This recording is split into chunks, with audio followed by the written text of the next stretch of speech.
Pan's Labyrinth is a fantasy horror movie. The movie is about a pregnant woman and her daughter who are moving to go live with a captain of this military outpost, as the captain wants the son born where he's at, and unfortunately it is still an active battle site. So when we first meet the little girl, she has a bunch of books in her hand and they're all fairy tales, and they kind of go out of their way to let you know that this little girl is super into fairy tales, as this movie kind of starts off as a fairy tale itself.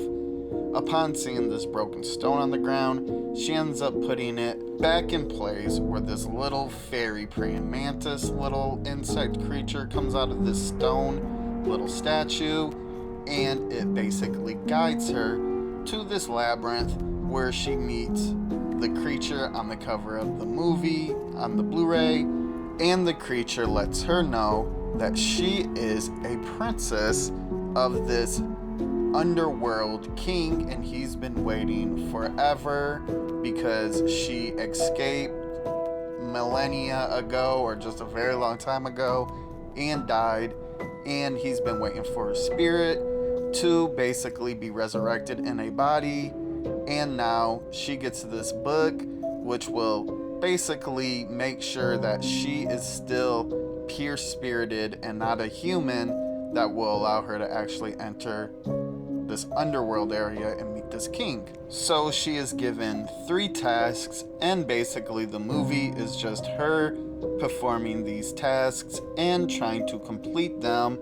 All the while there's an active war battle going on outside from where she sleeps. And that is about as much as I'm going to get into without spoilers. That was just the easy peasy plot. Now, in my review, I'm actually going to give a short review and kind of give my thoughts on what I actually think this movie is about.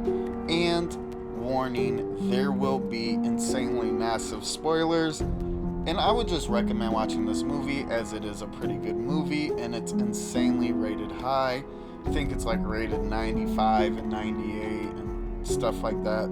So, my review of Pan's Labyrinth, a movie by Guillermo del Toro. Even though this movie is just kind of a fairy tale, it is just heavily influenced by horror, from the creature designs and just war being horror and the ending. Now, what I kind of got from the movie is that this little girl actually isn't having a magical adventure. Now, this is just what I got from it. Instead, this is basically her imagination coping with war and being thrusted into basically a battlefield. And since she's obsessed with fairy tales, she kind of makes up this fairy tale nonsense. And there's a couple examples why I think this. One, the big one, is in the very end before she gets shot. The father, the captain guy, he sees her talking to nothing. Only she can see it, which leads me to believe it was all in her head. The second was the tasks, as the first task, she takes off her dress and gets all muddy, but when she comes out, the dress gets blown away and is covered in mud, which makes me think that she actually never took off her dress and that's why it was muddy.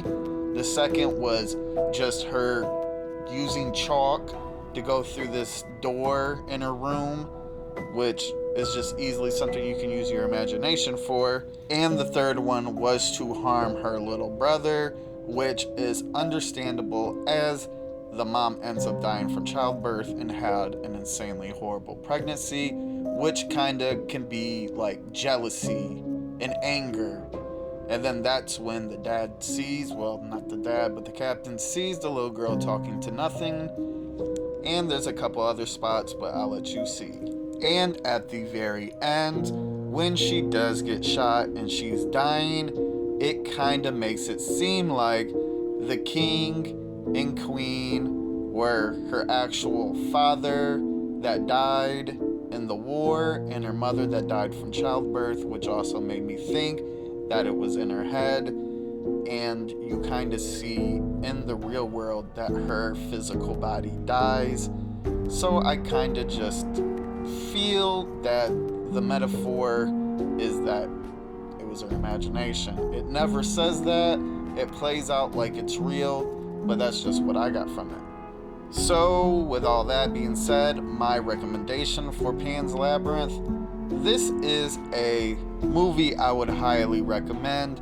It has a dark twist to just a fantasy movie, and it has an insanely dark ending, and it's just a movie that you can kind of interpret in your own way, and I really enjoyed it. It was pretty good, so give it a shot.